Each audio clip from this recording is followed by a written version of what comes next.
Start.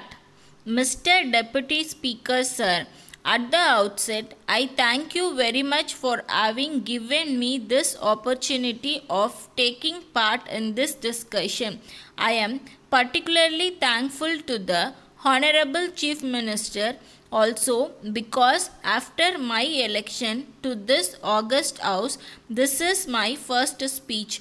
I express my sincere thanks to the voters of the constituency from which I have been elected. I am grateful to the leaders of alliance parties also for their campaign in my favor.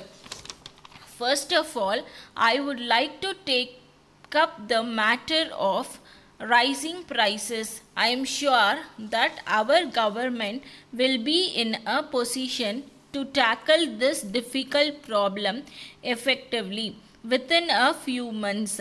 My contention is that the problem or rise in prices can never be treated in isolation. Those of us who have a stake in planned economic development would always feel that this has to be treated in an integrated manner together with a number of problems which are also important. I would like to bring to the notice of the government one other important point.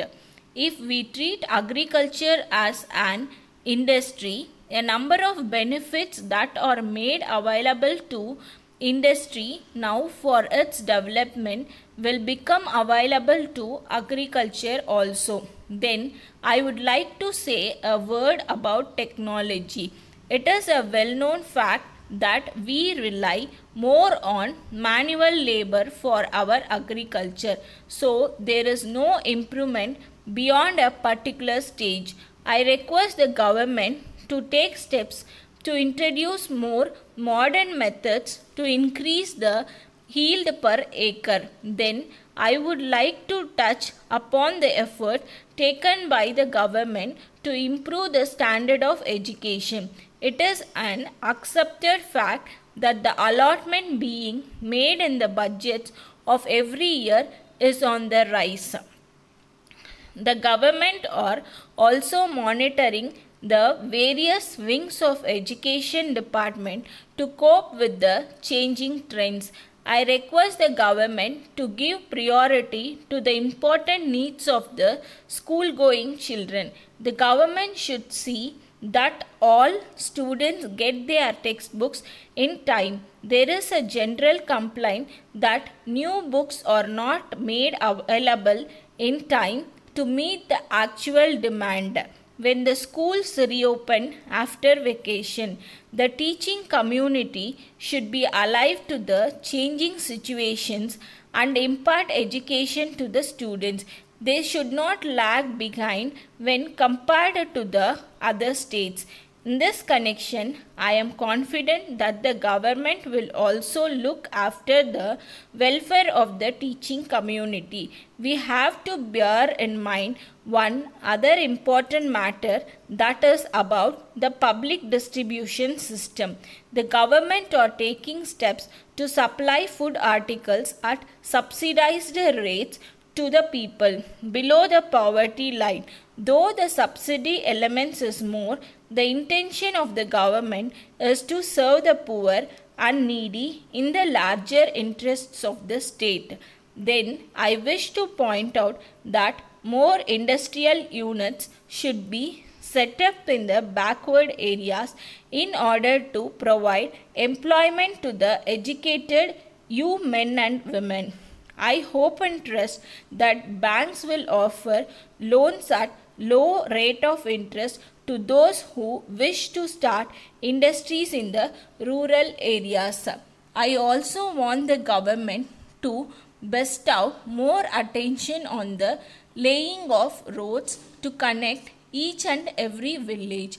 I learned that the government at the center are allotting funds for that purpose. We should make use of those funds and do the needful. I am sure that the people of this state will be benefited by the various schemes of our government. Thank you.